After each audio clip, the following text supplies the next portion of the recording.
Hello and welcome to Decorating Pages podcast. I am your host Kim Wannop, and two this week. Giving you two because we're in that mad dash to the finish line of voting for Emmy season, first round, and couldn't help myself. Had to fit in a friend here. How about that? This episode is for Rooster. I don't know who hasn't watched it. I know plenty of people have, and really adore the show. So we will get into that in a minute. There are plenty of other FYC episodes in the last month that were incredible for me, just to see the caliber of work that is just coming through in television. That stigma, that old stigma that's still around of people who do TV can't do film. Yeah, fuck you. You can do it. Have you seen Aliens? Have you seen Foundation? Have you seen, Wonder Man? We're doing movies every hour here in television. So don't be prejudiced like that, people. It's a lot of work. It's a lot of changes. And it's a lot of fun. Let's put it that way. But in the last couple of weeks, you've heard from the design team of The Pit, production design from Hacks, and the team of Wonder Man and Half Man. And even if you go back further, now I'm telling you all this so if you want to go back before you cast your votes for Emmys, I got Black Rabbit and Love Story, High Potential, The Testaments, The Beast in Me, Fallout, The Night Manager, a Murderbot, Death by Lightning. Don't forget about these shows. Pluribus. Slow Horses. All of these. You go back to like award season in January, and I was able to speak with these creatives who brought these sets to life. And I'm begging you very politely to please go and take a look at the presentations. If you are an Emmy voter, please, everyone, if you submitted, it took a lot of time to put that presentation together. Just out of respect, I know you can't look at all 70, but if there is a show you don't know that you didn't watch, take a look at it. Take a look and see what they did, just to appreciate everyone's work. It's really, truly outstanding. Our work in television is really amazing. So very proud of that. Very proud of that, especially because I'm an Emmy governor and I get to see all these. Just so proud of all the work. So it's the research, the builds, the character work, the scale of TV now is just amazing. And the storytelling that goes into these spaces is incredible. And as always, head over to the Decorating Pages YouTube channel so you can actually see the sets that we're talking about, because podcasts are great. They're just love in your ears. But production design does deserve to be seen. Let's be honest. So go watch some clips or, take time to look at those presentations. But if you want to watch an episode of Decorating Pages, head over to the YouTube channel. Also, I have to say, the Perspective magazine that the ADG puts out, you can go on the adg.org website and go to Perspective. It's on the left-hand side. I think it's the last one. And look at the Perspective magazine. It's phenomenal. What a phenomenal piece of work that they put out in appreciation for production design and art direction and graphics and decorating and everything that comes together to make sets happen. So in film and television, beautiful, beautiful magazine. So check that out also. So I haven't done what Wannop's watching, and being so caught up in the FYC episodes and watching those things and going back and watching things I had already watched just to prepare. I haven't watched a whole lot. I'm still trekking through Golden Girls because it makes me happy. I think I'm almost done season 3. So yeah, I do. I laugh out loud all the time. Edward Stevenson, the great. Thank you for that. And I did get an email from John Schaffner saying that he did decorate. In fact, a couple people reached out to me about when I last spoke about Golden Girls. So I'm just happy to know that people are in the know and appreciate that show, because it's funny. It still holds up. I'm telling you, if you want to laugh, just go check it out. Besides that, I finished up Widow's Bay. I really enjoyed that show. It's on Apple, and it is production designed by Steve Arnold and set decorated by Jennifer Engel. Brilliant team you guys have. I loved the look of the show. It's like like in Maine and one of the islands off of Maine, the Northeast, and very creepy and black humor, like I don't I really love Matthew Rhys. I mean, he was great in The Beast of Me. I love The Americans. I think I'll watch anything he's in. I think he's my new guy for that. So, I would say this 10 episodes. Yay, 10-episode order. Woohoo! And loved, love, love it. And the end, there was a twist, which I didn't see coming. That was good. But the ending kind of let me down. Let me know what you think. Did the ending of Widow's Bay let you down? Let me know. I'd really like to know. Or maybe I didn't watch it close enough. I don't know. I also started watching Cape Fear, which is on Apple also. And my friends, my partners in crime, production designer Jamie Walker McCall, art director Ryan Garten, and set decorator Laura Harper are doing a bang up job on this modern reimagining of Cape Fear. And Javier Bardem, Amy Adams are in it. So far, so good. It's got some twists, and the color palette is really enforced. Like, it's very powerful. These greens and then hints of red. So, so far, so good. Check it out. I know I'll be talking to them soon. So, yeah.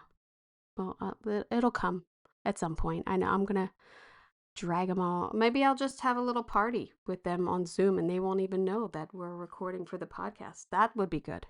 Little drinky poo, get them talking, you know? All right. Well, let's get to this episode of another FYC. I mean, I'm just banging them out here for you.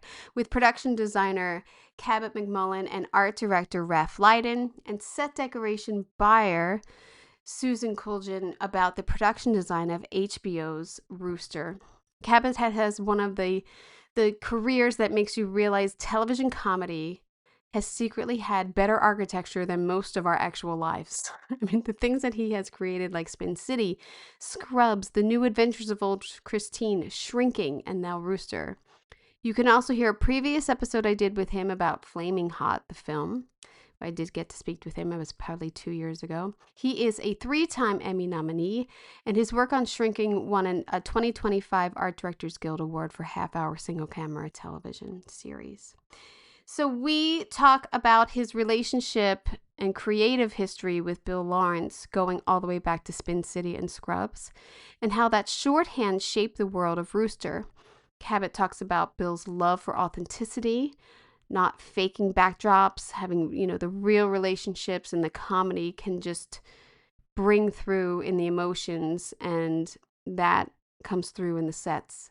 Raf talks about the tight schedule of the build of the sets and construction, and Susan explains building character throughout the dressing of the sets with set decorator Chris Carlson. We get into talking about the massive Ludlow College build. It's 3 stages at Warner Brothers. It's a backlot and Occidental, USC, University of the Pacific, and how they made Burbank feel like New England in the fall. That you have to applaud. So yeah, the quad and the cathedral style of the hallways, just beautiful sets. So check it out on the Decorating Pages YouTube channel and all of the clips that I'll have. And if you're an Emmy voter, take the time and look at their presentation. So for your Emmy consideration, Rooster for Outstanding Production Design for a half-hour program. I hope you enjoy.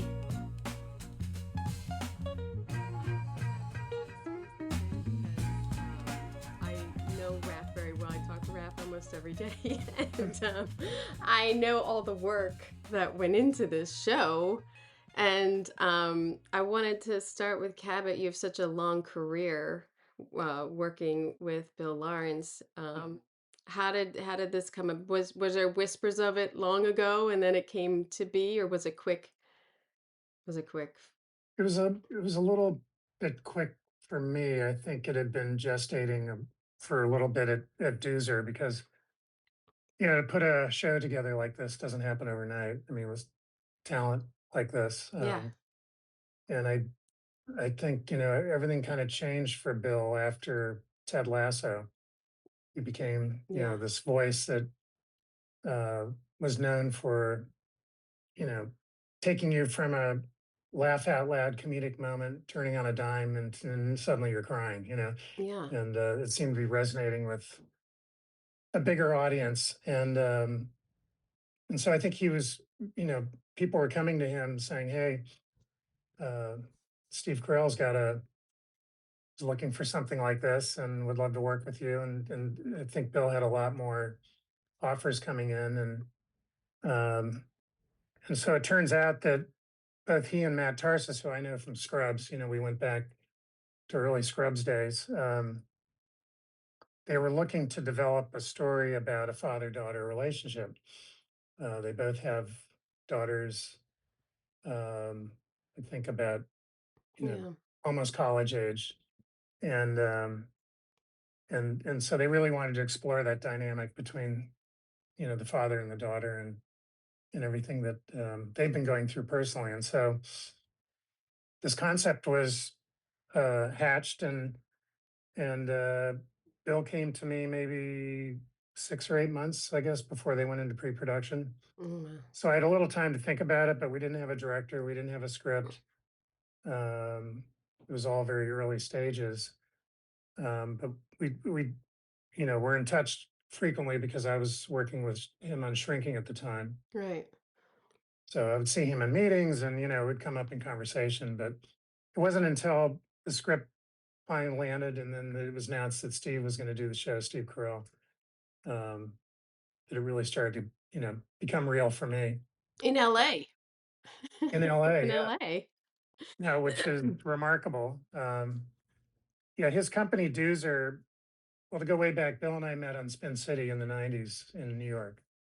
Um, we were both hired by Michael J. Fox and Gary Goldberg, and so we were put together in that show. We did, I think, over 120 episodes in Yeah. 4 years. I was just looking at that. I was like, wow, you've had some long, great runs, my friend. Yes. Yes, no, it's true. And I've had periods in between those runs where, you know, you work really, really hard on something and it never sees the light of day. So, Yeah. it's um did pilots for a bunch of years, many with Bill, but I've worked with other creators, other showrunners and other companies in the meantime. Um, but there's something about Bill's style of storytelling, It, that I really gravitate towards. is there something, having worked with him for so long, and we all know that we work with people and they become like friends and family. Is there something, oh, Bill's really this show really needs this and he's gonna love that? Like, is there a certain thing that he gravitates towards that I think, design wise? even though we're in the comedy world, he gravitates toward authenticity. Hmm. Um, for example, he hates backdrops because they're fake. So I always try to create three-dimensional environments outside of the windows. Yeah. I just did something on Shrinking where we created a forced perspective Ooh. house, that's only about a foot deep, but it has layers to it. And Oh, when you that's look at it, and the eye just completely fools the brain. It's it's an old theatrical trick from my theatrical days, but in terms of what Bill likes in terms of his storytelling, it's authentic relationships, connections between people. Um, finding the comedy in real moments that are important to people's lives. yeah. You guys certainly had many builds on this. And- Oh my God. oh my God. How many stages did you guys have? Three, Hey. 3 stages. three stages, and the back lot at Warner Brothers, and then we had a lot of locations as well at Occidental, USC, and then we went to Stockton in Northern California for some exteriors as well. Yeah, your exterior college is fantastic, I must say, for East Coast. It's really great. Yeah, I um think Cabot could tell you all about that. yeah. Just got into that. Yeah, no. University of the Pacific was kind of we thought an undiscovered gem. It had actually been shot quite a lot in the 1940s and 50s Hmm. as a location. Um, Hollywood Productions would go up and shoot mostly feature films there. I think I have that at the Um, end. and the idea was that Bill really wanted to shoot this on the East Coast. We were going to, you know, the the prototype for the campus for Ludlow was Williams College, which is where Matt Tarsus went to school. His father, Jay Tarsus, who's a celebrated writer and showrunner, also went to Williams. Mm. Um, so they have some family history there. And then Bill Lawrence's family founded Sarah Lawrence College in New York. Never heard of it. I didn't know that. Yeah. Yeah, That's so cool. his grandmother or great grandmother was Sarah Lawrence. Mm. That's crazy. Yeah, and so we did a lot of our research focused on Williams, Sarah Lawrence, neo-Gothic architecture. Um, but really, at the heart of this story, this is really about kind of this multi-intergenerational transitional moment that colleges and higher education in general are going through right now. It's a collision of woke culture with MAGA, and so even though this is the father-daughter story, it's really a vehicle to study all those dynamics Right. that are going on in education right now and in the society at large. And so the design of our sets was really a metaphor for that struggle. You look at the Elizabeth Stoddard Student Center, which is kind of the Mm. heart of We found our it. We go our back. campus on stage. Um, How tall is that set? This one, right? it, it, it goes right up to the perms. Wow, that's Yeah. great. That is great.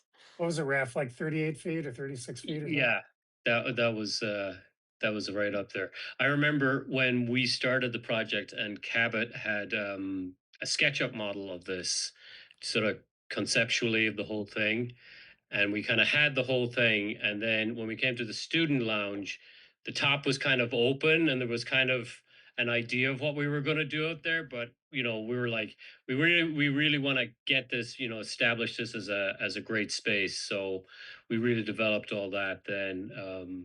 But yeah, it was up there. We had some fantastic rigging grips Mm. that like really took this on and put it together up there.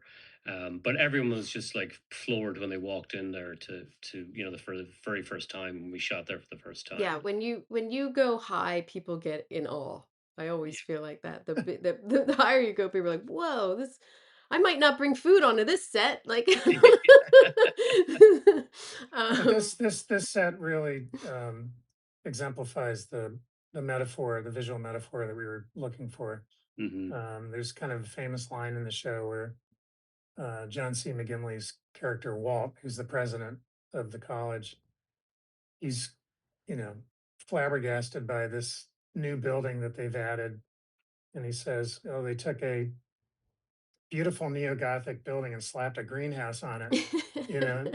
And so that just kind of typifies the struggle and the mashup of ideologies and Right. everything they were after. And then Christopher Carlson, our set decorator, and Sue and their whole team just brought all these sets to life so beautifully. I mean, John Kreisel, who's our pilot director, he did the first two, and I think he did a couple towards the end. Um, he really wanted to show layers, like the history of this place through layers of conduit and you Mhm. know lighting fixtures and layers on top of layers. And so if you look around, you'll see there's air conditioners poking out of things that shouldn't be there and Right. things like that. And But those old so buildings always had, like, weird things. You're like, "Why did they do that?" Oh, then somebody covered it up, and then they discovered it, and then you have 10 coats of paint on it. Hmm. Sue, being the buyer, I know your struggle of, finding quantity and, most of everything. How was it, in ordering and finding, sort of educational furniture for this type of room, really? Well, we had 3 buyers, Paige, Augustine, and Rebecca Keeling, and I know. um, a lot of purchasing. You have to purchase when you've got these kind of quantities. And just to talk about the lights, those lights that are hanging were designed by Cabot. We had a different iteration of potato chip shaped, trying to really make it happen. But these, I think, worked out best. Um, but just, in quantities, and the sets are, when you walk through like the main hall of the university and you see the ceiling and the lecture halls and the seating and all of that, and having time to actually get it, source it, and get it, and a lot of resources were used, definitely, to I purchase for yeah, the lecture halls and that student lounge. yeah. I love these lights. I've used them. I love those lights. But you have to use, I mean, the scale of these sets, I mean, your hallways alone are huge. So the Yeah. scale of everything that you get and really matters that it fits in. It's hard. I It's mean, hard to look at that. Look that what these that shot lights is amazing. are when the concepts, like, Mm. These I Gothic was blown hallways. away. Yeah. But this was really spectacular because even when you're walking through it, it felt real. Well, I also have to give I mean, your DPs, I mean, it's very important something like this being lit correctly so that it looks like, real sunlight and shadows and getting the depth and everything. So, Yeah, the Blake lighting is very. McClure did a great job. He employed a brand new Black Magic camera system. Hmm. I think we were the first to use it, and it wasn't completely teched out, meaning the depth of field situation was still not resolved, and so uh, if you watch dailies or even on the DIT monitors, there was always this black halo around the image because Hmm. the software couldn't extrapolate or communicate with the lenses correctly. And but what you end up seeing is a very kind of cinematic, um, old school kind of feature film look where, like, even in a two shot, the second person in the conversation is somewhat out of focus, which is Oh, very rare. wow. Like the depth of field drops off very, very quickly. Wow. In a shot like this, they're focused for the Steve and Walt walking there, but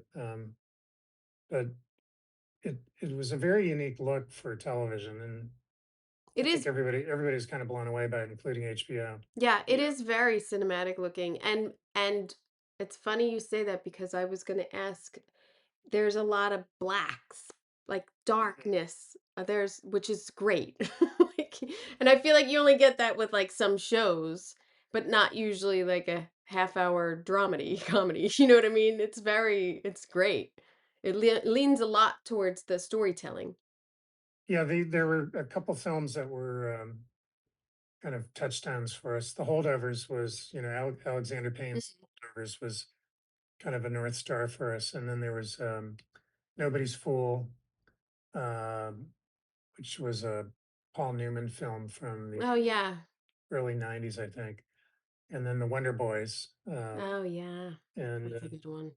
and those two films were mostly about relationships, but the vibe, the look, the aesthetic of The Holdovers is really what we were going for. Hmm. Wonderful. Did you the steam room that they're constantly in obviously is a custom build because you get the camera in there and everything. How many of these did you build? Are there is it just one? We built, I think we had three originally, and then we made two of them into one, I believe. So we had an exterior one that was, I think it was about 6 feet, was it, Cabot? Something like that, 6 feet diameter, and then we Yes. had the bigger, the one that the interior one was 8 feet. And then we got the two and we kind of put them together so we could put camera ports in it. Mm. It all broke apart, all that. The doors, we cut this window into it to make it bigger. Some of the shots you see from interior looking out is like on the soundstage, and we replicated the location with the greens and everything and the lighting, and it really, it was very believable. Like we really sold it well. I think we had a fantastic crew of greens guys, Mm. construction painters, everybody, set deck props. Everybody was really integral to this, making this all, bringing it home. Yeah, greens had a big job here because Yes. Yeah. your fall, I mean, your Christmas at the end, right? Yeah. So, I mean, and back east, it's snowing. It's a that finale with the snow, it makes you want to like jump into a Christmas card. It's like, it's beautiful. You'd be jumping into it in Burbank if you did. Yeah. Yeah. Yeah. I'll It, take it it. was it was great. I'll take it. No, Yeah. as our producer David Hyman says, we fooled him again. Oh, Um, because everybody who's watched the show, they just can't believe it that we shot it, in the San Fernando Valley in the summer as New England in the fall. yeah. It's, No, it looks great. It's great. Yeah, it's a real testament to the art department, and visual effects, or special effects as well, because it's on location. We did lots of wet downs. We had lots of different dead leaves, fake leaves. We had a fantastic greensman, and like he would come up to our office with all these different dead leaves. And he'd say, Raf Cabot, what do you like? Do you like this type, that type, whatever? And we used to have like conversations about all that. So just throwing them on the ground, doing a wet down, and then we would add to the trees as well for the shots. So Mm, it really, really sold it. yeah, that picture in the upper left yeah, this one. is a wide shot of the real location, but the autumn leaf branch in the foreground is, on a stand or being held by Mhm. somebody. Yeah, So sell it. we had a truck full of, leaf stuff traveling with us, and then the picture on the big picture on the right is our stage set. Yeah. Yeah, seamless. um, I wanted to ask about Greg's office and with set dressing and him moving into this office and developing his dressing throughout the episodes. How did you, Sue, and with was this your set first of all? No, this was not my Okay. set. Will you just speak Uh, to just how like the development of the characters were throughout the season in dressing? well, I guess he had started it in this space, and the door that goes through Yeah, to over here. his office. Um, I to be honest, this was not my set, but I could probably speak to it yeah, then. it would be great if you could. Yeah. 'Cause, So yes, there was a premise developed that Greg had an office directly next door to Walt, and there was a door connecting the two. And and so there was this, comedic device where Walt would be barging in on Greg all the time, and there would be surprises, and there would be some Yeah. conflict there.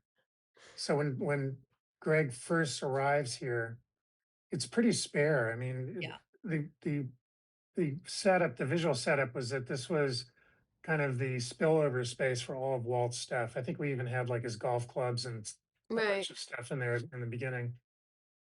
And so Greg has to kind of make it his own over a couple of episodes. Um, and I don't know if you've noticed, but we've flipped this office into other uses. We did the disciplinary board meetings in here as Oh, well. Uh, no. How was that turnaround? Up next. some days it was pretty tricky, Yeah. but Yeah. Schedule never helps. yeah, Schedule never helps us. I take my hat off to the set deck department and our lead man and the swing guys. We just find out that we need to flip it, and then you come in at 6 a.m. the next morning and it's already done. Yeah. hmm They were Little great. elves. We had, yes, exactly. Little elves, We're all and little elves. yeah, yeah. David Lombard had a lot of experience in that, and the crew was great. No. I also But the thing about these sets, I was trying to go for anyway, um, on a technical level, is that sort of like the pit where we weren't quite in that world where you just turn the lights on and you shoot. But the idea with these sets is that it's almost like a real piece of architecture. There's ceilings across Oh, everything. So no matter where the camera looks, there's nothing illegal that's going to take you out. So you're really able to do walk and talks um, through all these contiguous sets. We had, I think this stage was almost 20,000 square feet, and it was wow. literally fire lane to fire lane and all the way to the perms. Oh my god. So we had two levels and coverage everywhere. So it was a pretty remarkable feat technically that way. I also love your water stains on the ceilings. Yeah. That's that's The good. it was really important that we had a great paint and plaster department. Yeah. We got into it because there's always thrown out early on, it's like, well, maybe we can just do a photograph and stick it up there because it's up high. But we were able to go with the construction coordinator, we'll make this happen. And everything you see, like all the finishes are real, it's all real plaster. All the stains, all that stuff. It's very much like we really had a great finishing layer, which really sells the believability. And our plaster team was fantastic. Yeah, the Like, aging on the sets yeah, too. You have to it's just like everything the guys we had, Fernando, who was our plasterer, like he had done a lot of big movies and his crew, and it was like he come up to the office and he'd show Cabot samples, like different ones, and they were all every one of them was like, I can't, which one do we pick? It's so great, every one of them. We just had such an amazing crew to put this all together. It And as was you can see on those two left and photos on the left, the smaller ones, yeah. um, because all the plaster work was so extraordinary, the way Raf is describing it, we didn't want to break walls. And Right. usually on a show like this, there isn't time. So what we would do is that window unit that you see on the top is on Here. wheels, and the whole thing pivots out quickly so that camera can get in there. That's the one on the lower And part. then they're getting this shot of it Yeah, long. Yeah. exactly. So we had a lot of strategic openings designed into these sets that took a lot of planning before we even cut a piece of wood. It yeah. was, it was, Yeah, I hand just in want glove. Yeah. Yeah, I just want to say that we had this 3D model, a SketchUp 3D model that we built. And as a design process, just the concepts that we could go in there and stand in the hallway and say, well, if we make this an opening or make this a wild wall, we could see all our shots. We Right. Cabot had really developed the whole thing beforehand, so we knew exactly before one stick of wood was put up or any flats. We had it all really worked out, really mapped out. It was so wonderful. It helps so much visually for everyone to be on the same page. So what everybody wants. Not everybody's as visual as we are in It's set true. deck and art department. I mean, Most producers look at a ground plan, they don't know what they're looking at. yeah. It's kind of, it always amazes me. But and to take it a step further, that SketchUp model then went to our gaffer, Okay. Christian, who put it into Unreal Engine, and they pre-rendered all the lighting before we even shot a Oh, frame of wow. the show. It was pretty Did that cause you to go back and make adjustments design-wise? Seeing it yes. lit like that? Yeah. Yeah, it changed how we created openings in the set for lighting. Like we had some wall wash um, soffits that Mhm. we sized differently because of the studies that Christian had done. We put up practicals in, for example, like the lecture hall in certain positions because of the way he had figured it out in his models. Um, You have so many sets. You have so many sets. I don't even know if I put that in. I mean, there were so many sets. I couldn't. Wait, let's get to Walt's office because I really like Walt's office. I love this wallpaper.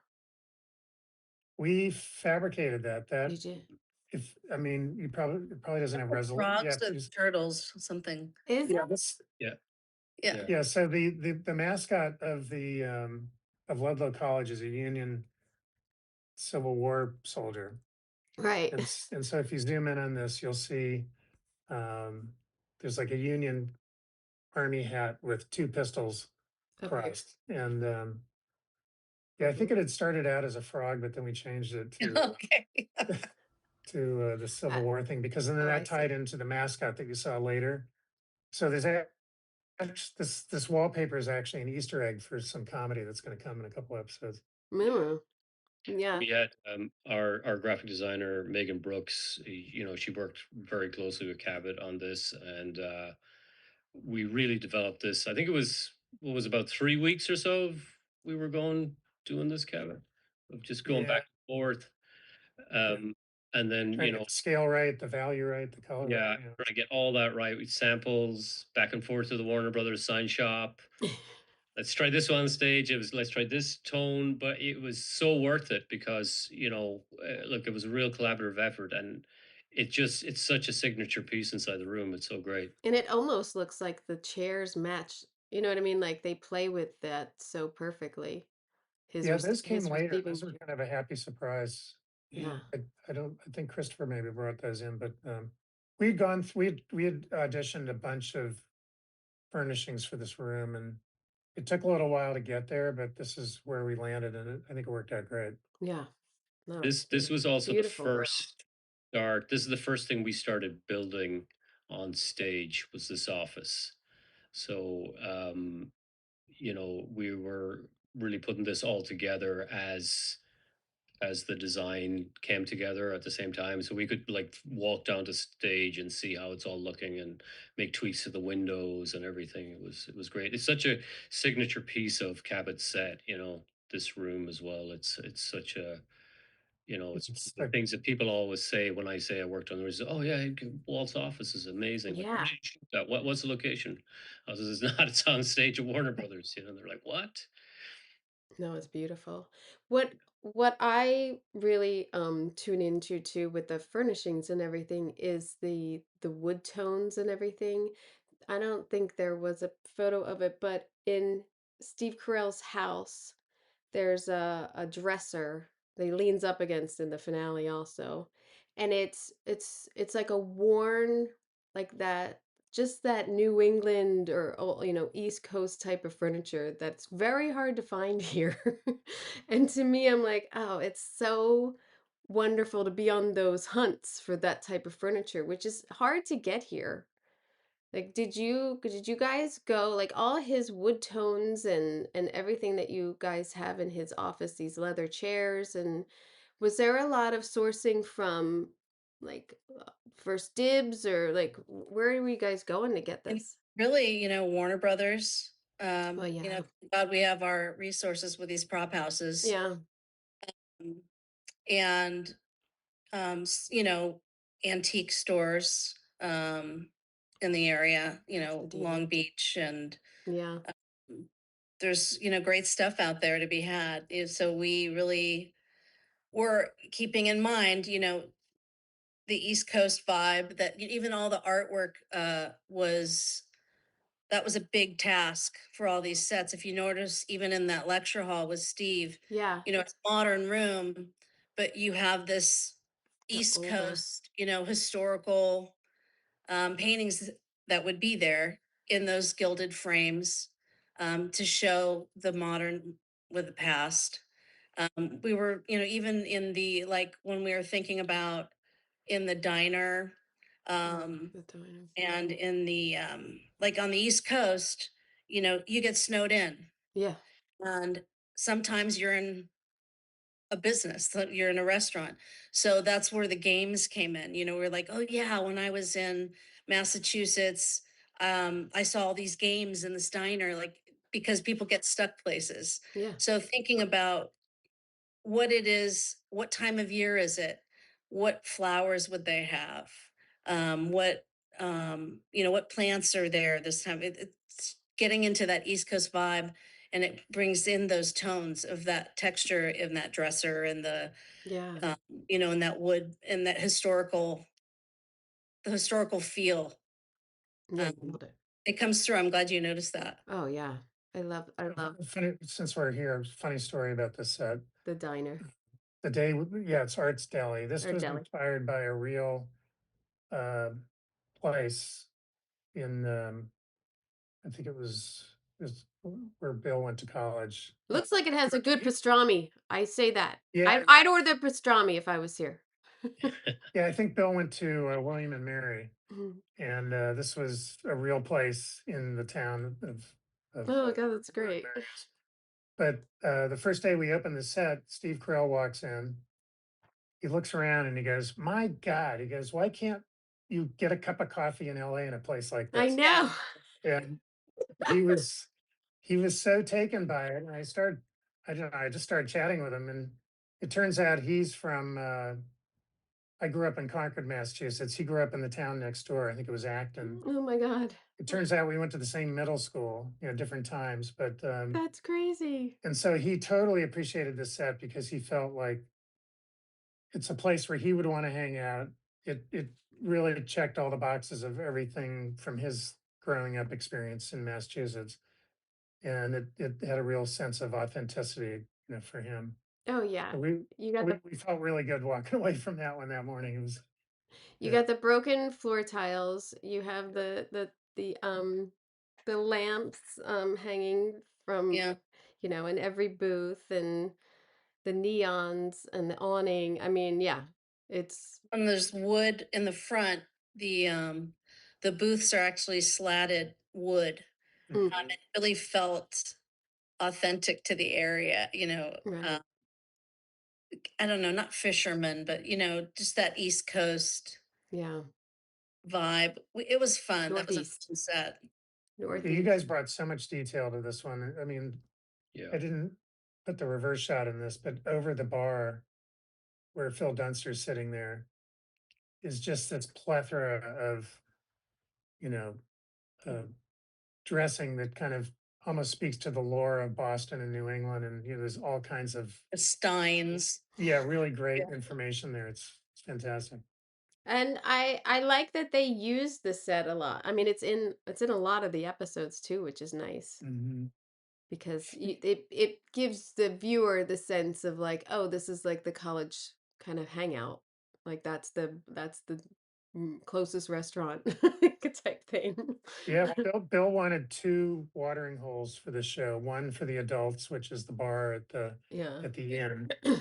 This is the one for the students. I forget if Mhm. I'm up. Um, yeah, That this is Yeah, the bar, the Elm Bar.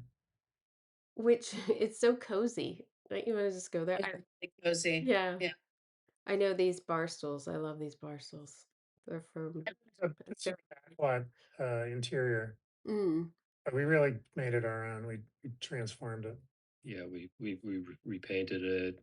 We built the bar, and then all that fantastic set dressing is. These sconces of like little men holding up the lights is so fantastic So cool. also. And you have such dark colors in this and look and a screenshot of a scene. It goes totally black in some places. I just love that. I They love lit it really well. love seeing that. It was a direct result of our collaboration with Blake, the DP. He and I worked out these color schemes. Mhm. And then I worked with Christopher very closely on, how do we counterpoint that with, love the red shades that he brought in, and, Mhm.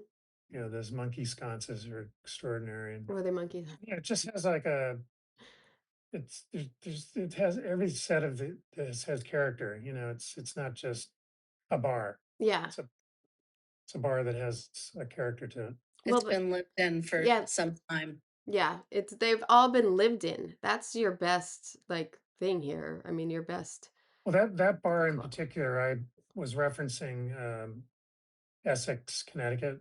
Hmm. Um, there's an inn there, I think it's called the Essex Inn, that has a tavern that goes back to like, the 1780s or something crazy. And it was on the Connecticut River, and it's a little inlet off of, Long Island Sound where the boats would come in for repair. And so the inn there in the tavern was very much like this. And so that was kind of like our reference point. That's beautiful. Even with your arched doorways and everything. There's such great architecture. What happened? What happened in the world? The houses that you have, I love the paneling. The paneling to me is so East Coast too. Like, Well, this is right from my prep school days, yeah. where you'd have a, like a colonial era house Katie's that house. had like 70s paneling on the wall. Yeah. And yeah, you see a lot of that in Massachusetts where they make these renovations to wonderful places, and it creates its own aesthetic, and that's kind of what we were going for. That we had a lot of research on these kind of places too. The on campus housing, was that it? For like, Mhm. yeah, yeah. I mean, you this too is a build on his character because he moves into this house, which is really nice too. Because if, he's essentially moving into someone else's house, right? Exactly, and this Yeah. this ties directly to one of our locations at Occidental College. Mm, Um, when you go out this front door, you basically are walking into the Occidental campus, mm, and we created an entry gate for the university for Ludlow College there, and so the interior is driven by the aesthetic of the exterior, which is actually a wonderful piece of architecture. Doesn't look like you're in California at all. Mm. beautiful front door, very East Coast front door. Mhm. What was your shooting? Were you shooting in blocks or were you Yeah, just shooting one at a time? we shot 2 episodes at once, so we did 10 episodes. We did uh 5 blocks of two, so we cross boarded it all. So for like 16 shooting days ish, I think actually it was less. maybe I 14. want to say it might have been 14 days. I think maybe it was a few extra for the pilot and episode 2. I think we Mm, had a little bit longer. But then when we started rolling, I think we had 6 or 7 day cap. Was it? yeah. Yeah, if you add in the work we did in Stockton, then maybe you might come out to 15 or 16 days. Because what happened was we had to wait until we had banked, I think, 6 or 7 episodes before we had enough story to go up to Stockton to shoot the The exteriors. exteriors. Um, and then and then we shot there for what, 3 days, was it? Or I think it was Oh, that's Four? it. 4 days. There's a Yeah, lot of exterior shots. Yeah, That's crazy. yeah. we did a lot. We crammed a lot in Him on there. that bike and everything. There was a Mhm. lot. Yeah, we did. We had 3 different directors up there. So we had Jonathan Kreisel, Zach Braff, and Awesome. Oz Rodriguez. Mm, And we had 3 different units on the campus moving around with them. So we kind of scheduled their like shooting stuff for their episodes here and then moving here. So we had like a great greens department, painters, construction. We built in the second episode, I believe, where he climbs on the roof and takes the rooster off the roof. We built that as a set piece on mm. the roof, one of the How's roofs that? at Stockton, and we had it all rigged with stunts guys and everything. So we had some substantial builds up there as well. Is is this This is USC, what you're looking at this here. is Yeah, USC, yeah. it's like the library. I've been in Uh, there. It's beautiful. This is their yeah, philosophy library that's up on the second floor. yeah. Yeah, it's a beautiful space. Beautiful. But Amazing. it's still a lot to bring it to camera life. I mean, they're still dressing and like making it making Well, it, all those pharmacy lamps are us. yeah, Yeah.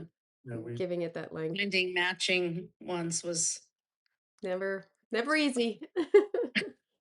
Never easy. And then you think like that's easy. Yeah, bankers light. Yeah, green bankers lights. Yeah. Yeah, yeah. let's do it. And then you're like, "What? We can't." Oh, okay. And then you try to buy them and and they get delayed and uh, we were lucky. yeah. um you also have the presidential suite, which is now you can walk from his office. I think there's a walk and talk from Mhm. the main office to here once, I believe. Oh, and then you come in through here? Is this I don't know where I am. Yes, this is we called it the presidential suite. You know, Walt has his office on the right, and then Crystal is at her desk. She's kind of the guard at the door. Right. And this is kind of like a crossroads. It's like a nexus between um, you know, the public hallways of the school. You go through a set of doors, and then you're in sort of almost like an inner sanctum there. But the way it's laid out is you can see all the way to the end of the other end of the set. Right. And so there's, you know, um, learned over the years, it's always great to have, you know, what we call a hot spot at the end of a hallway. So your eye always has something to go to. Mm. And so, you know, all the vistas are really kind of strategically laid out for shots like this. But Mm. yes, you can go from this office, walk all the way down the hallway, take a left, go through a study area, and then into the student center, take another left, and come all the way back through. It's like a big running track. Oh, that's right. And I should add this because I forgot earlier, but the one thing that Bill really wanted to see in this show, and this is one of the few design um, must-haves that he gave to me, but he said, "This is a place that's always in motion. Mm. People are moving, the camera is moving. Um, you know, there's vertical motion, so that's why we had the staircases. There's horizontal motion with people crossing." So he said, "People are moving in the foreground, they're moving in the middle ground, they're moving in the background," and he just wanted it to be a very dynamic environment. And so the set is really laid out to achieve, you know, this kind of um, looks because Yeah. every day we would have, I don't know how many extras, background extras on the set. There was Walking a lot around. of people on set. It Yeah. was crazy. It was, I think, yeah, we had lots of every day, at least 50 background. And then with all those walk and talks in the corridors, Blake had three cameras. We had A, B, and C cameras going. So you'd have a steady cam shot, you'd have a dolly shot, and you might have a jib shot or someone on sticks. So the design that Cabot came up with was so fantastic because it's all encompassing and with these long walk and talks, we could do a continuous take with a steady camera and Right. dolly, and it was all so, so real and engaging in the story. Um, in the student union, going back to that, is that is that backdrop a photo backdrop? What is that? Is that or is that the volume? Is that lit up? It, What's it, yeah, go ahead, Ref. You can describe it. It's a backdrop we designed, we put together. I think there was a concept with this because early on we had in the storyline there was this thing where we knew this thing where Steve would fall down this hill, and it was very early on, so we got this concept that we needed to have some kind of hilly structures outside the window.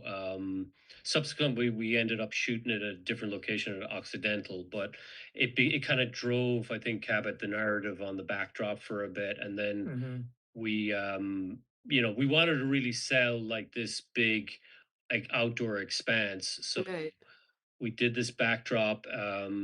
It was on this new material, this poly mesh material, and we got several different samples, and I remember being with Blake and Christian and Tommy and Cabot and I, and we all got together and we lit the samples from JC Backings, West Coast, Pacific, and basically we landed on this poly mesh, this new material that one of the vendors was doing, and so we went with that. So I mean, it looks fantastic. The depth is great. The colors, the Yeah. texture, and it's literally the lights. Like it's right on the fire lane, and Wow. there's probably only a foot. I think with the lighting they use as well, and with this material and the image, it just sells like the depth. Even though realistically outside there is not that, but it looks so great on camera. Is this is this It's building? a virtual image, by the way. It is It's not a photograph. you Megan Brooks, compose our it. graphic designer, did it by hand Yeah, digitally. Is yeah. She this she structure photoshopped it together. Yeah. is this structure real or is this in the backdrop? It's real. That's real. That's Yeah. real. And then the It's backdrop, and then it's trees, and it's then it's the back. I mean, that I was a see. good kind of cutting piece for the side of the backdrop. Yeah. The track, and on the other side, it curved, and we had some greens in front of it. But we had a cutting piece there. I think originally we had ideas of like developing that area outside more, but then we ended up we needed a good cutting piece and the piece of architecture out there to kind of Yeah.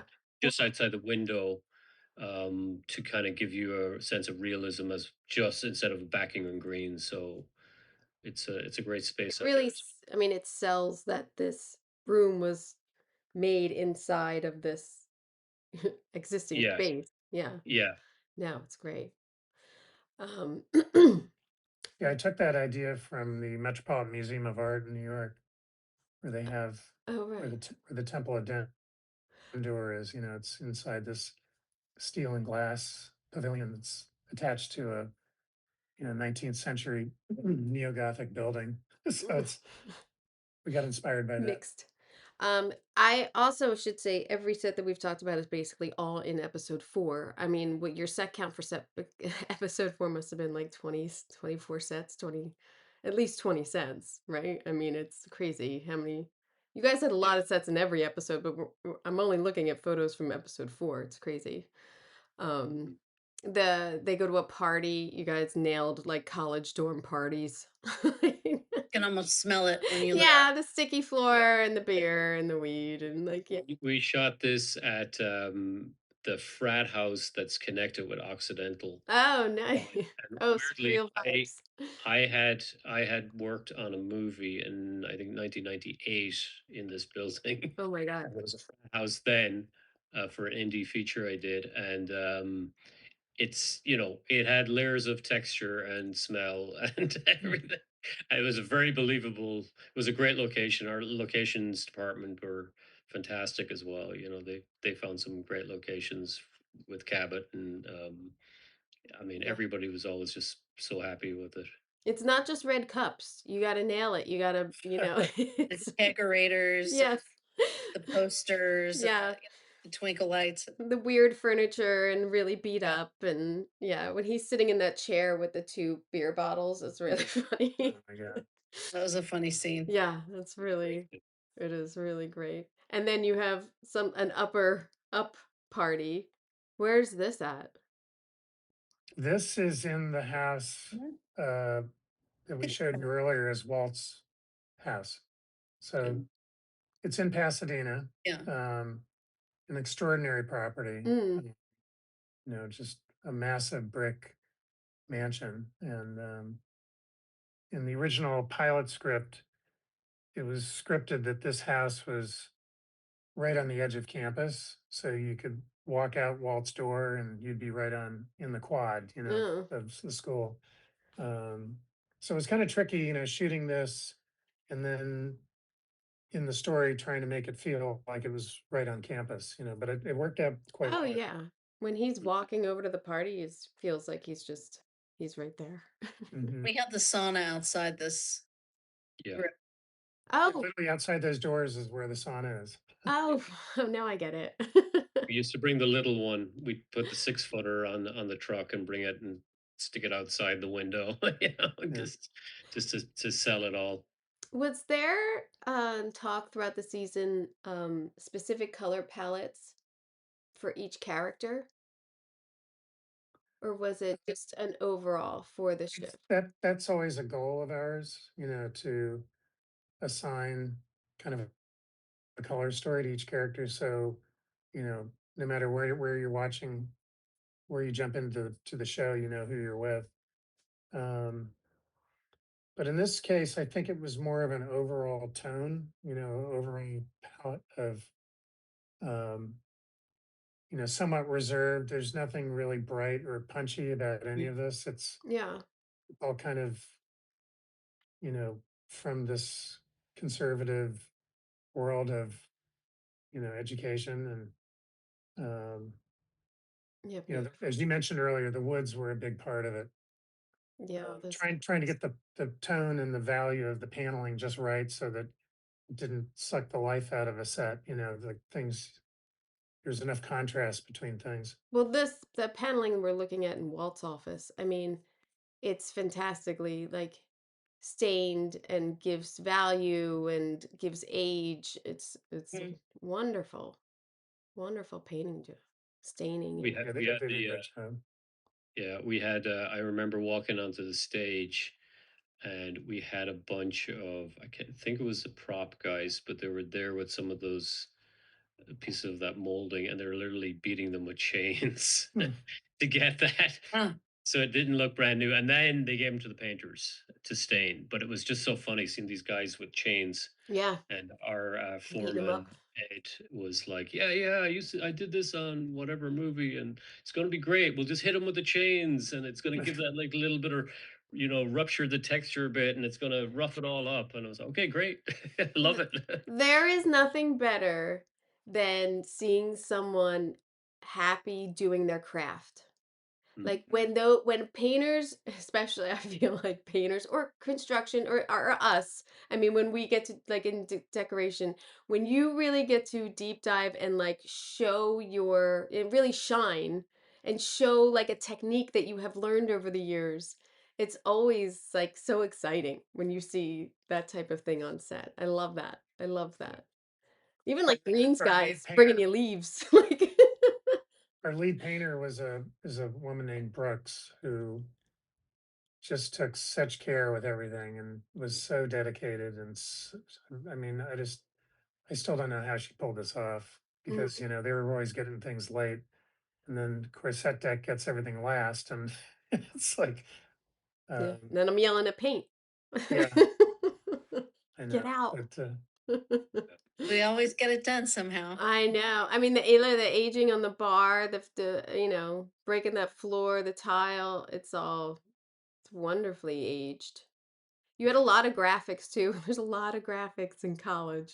You guys did. You yeah, coming up with your graphics and student union stuff and flags and it's a big graphics job. we had Megan Brooks was our main graphic designer, and then we had 80 Serrano came in as our second. And being a first season show as well, we had to develop Yeah. universe visually, and the graphics were a big part of it, and the color schemes and all that stuff, and they did an amazing job. It was so great. Yeah. It's not easy and it's a lot of versions. It's a lot of getting it done and everything. well, Um, these days, as you know, clearances yeah. is such a nightmare. Well, yeah.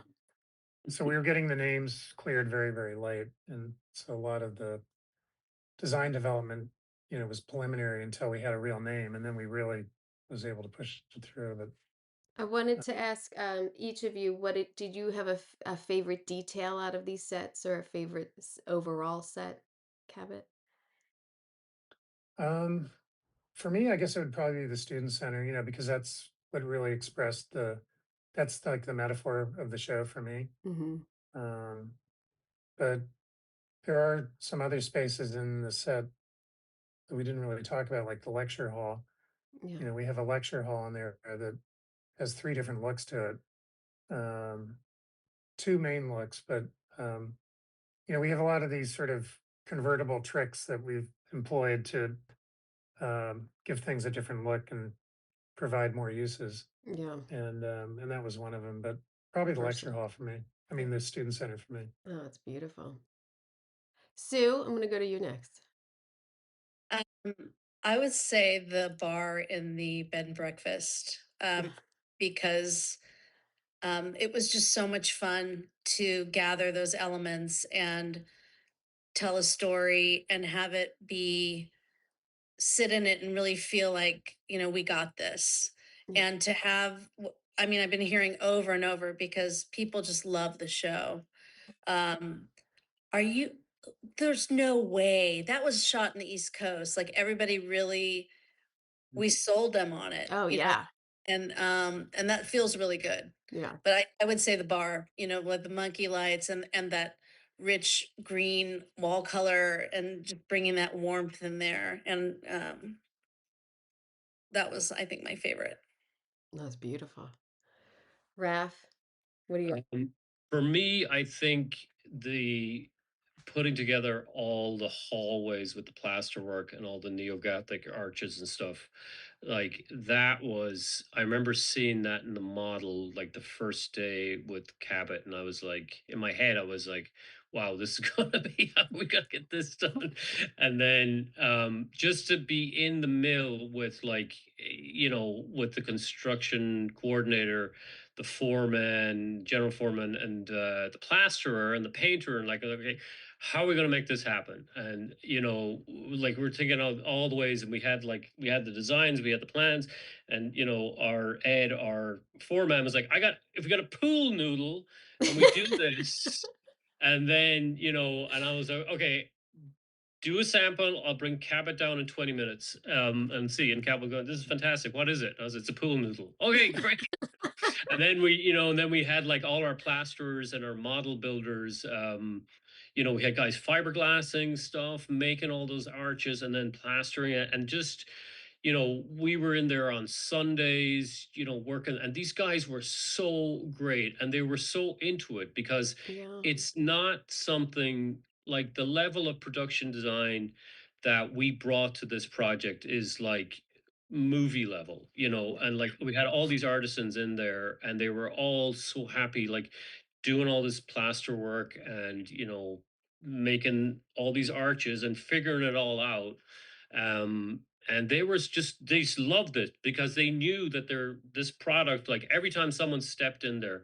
I remember the first time when Steve Carell walked into that hallway, like he just looked up and went, oh my God, like this is fantastic. And then Phil Dunster and Carly and everyone, they're all just blown away. And, it was a real testament to everybody who worked in, art, set deck, props, construction, painting, everybody. But it was just, yeah, just to touch those walls as well and feeling that real plaster. And it just sold it so well. And on camera, Yeah, it you looks just really feel like you're in an old building on the East Coast. that's And, gorgeous. to that point, I just want to, give a shout out to shooting in LA because Yeah. if you talk to some producers, they'll say, when you're shooting in Atlanta, you'll have a grip who has probably been doing it for 6 months or a year. But when you shoot in LA, you're working with a grip who's done it for 20 years and And his he father learned did from the it and guy. his grandfather did it. Exactly. And so Yeah. you have all that institutional knowledge, and that's what we really benefited from on this show is having these incredible artisans who, this is their whole career. They love what they do and they learn from people who loved what they do. And it Yeah. goes back 3, 4 generations now. Yeah. Absolutely. Yeah. But I want to say something about Cabot because he really is a true artist. I've worked with him, on many things, and what he brings to his creations and to all of us is inspiring, Mm. and it just makes you excited about finding the perfect thing and set deck or the environments. It gives everybody an energy that is exciting. It's not your mainstream like, oh, we've got this sitcom, four walls, let's get a Right. bed, let's whatever. So he really is. It starts at the top, and we all really appreciate that. And to say that in shooting in LA is that's very true. And we've got the prop houses Yeah. all here The that have resources. Yeah. you know, s- Gone with the Wind drapes and Yeah. Casablanca, archives. And um, I think that is a big point that you have so much history here and experience and artists. Yeah. And I think that brings it all together. Well, there's nothing wrong to vote for shows that were made in LA. Let's put it that I, way. I totally agree with Yeah. Sue said. I mean, Cabot is just such an amazing designer. It just everything, and his vision is so well communicated and executed, and like with models, with 3D models, and hand drafting and everything, and sketches, and just with every department, he is such a great shorthand Mm. with everyone, with construction guys, with props, with set deck, talking to showrunners. It's such a pleasure to work for him. I Well, appreciate that, you guys, but just know I couldn't do any of this without you. So oh, I thought you were going to say, but you're not coming back for season 2.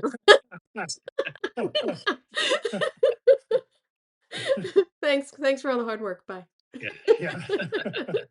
No, you have a fantastic team, and it always comes from the top, but it's so many spokes in the wheel. I mean, it takes everyone to make something of this capacity to look so fantastic. So I applaud your whole crew, and especially Cabot for the designs and everything. It's fantastic. And It so took much me story. more than a few years to find all these people and to put them together and you know put the right chemistry together to create shows like this. I mean, it does take some time. It's not like you can just I've had to fly into other locations and put a crew together, and you hope it works. But Yeah. here I've had the opportunity to really kind of build teams who are not only talented but talented together. It's just it's almost like a recipe. Yeah. Putting the perfect cake together. Yeah. Well, voting is still open, and a couple more days, so I hope you consider Rooster and this fine show, and you can look at all of these great photos online, or just watch the show. Just watch it and enjoy it, because it's fantastic. So thank you guys so much. I really appreciate you upping the time for this so I can get to work. Thank you. Thank you, Kim. Thanks. Thanks, man. Wasn't that fun?